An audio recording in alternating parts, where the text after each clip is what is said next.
Dating back to the 1760s, Bo-Kaap sits at the foot of Signal Hill. It became home to freed Muslim slaves brought to South Africa by the Dutch from Indonesia and Malaysia.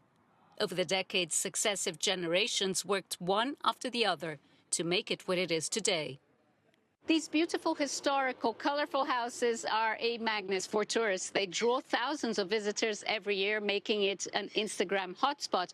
But the constant stream of tour buses and crowds are having a toll on the area.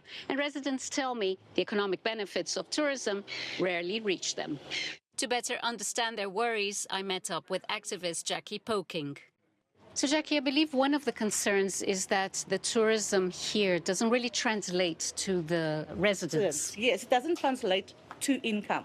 So what happens is that we get tourists and tourist thousands during summer. We even get thousands during winter. So there's no break for us. They take their pictures and they leave. They don't spend, especially when it's with the tour buses. So when we have these big buses come in, they have their own tour guides. And they tell us very straight that this is just a 15-minute stop. So what would you say is the balance?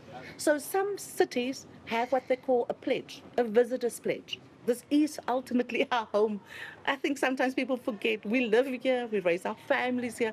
Beyond overcrowding, gentrification, the process whereby the character of a poor urban area is changed by wealthier people moving in, is another major concern. As property values rise, families with deep roots here are being pushed out, and many fear that Bo-Kaap's unique cultural identity could be lost. I think one of our bigger challenges is that we need to find not only the balance. Bo-Kaap needs a management plan that basically can manage tourism, development, future of Bo-Kaap. And your objective must not be how much money we can make out of Bo-Kaap. Your objective must be how do we simulate Bo-Kaap to be that golden egg for the rest of South Africa. Many visitors are oblivious to resident struggles. They come for the perfect photo, while others would like to see some kind of compromise.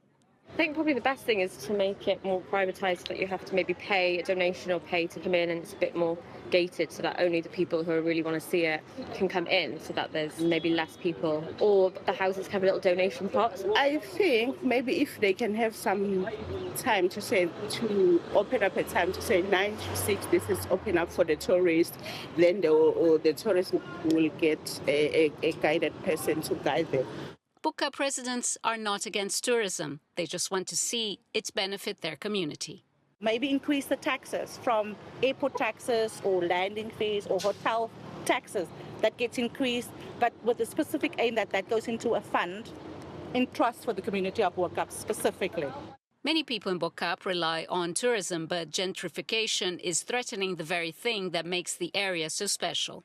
As Cape Town continues to attract more tourists, foreign buyers and digital nomads, the fight to preserve Bo-Kaap's identity has never been more urgent. Julie Shara, CGTN, Cape Town.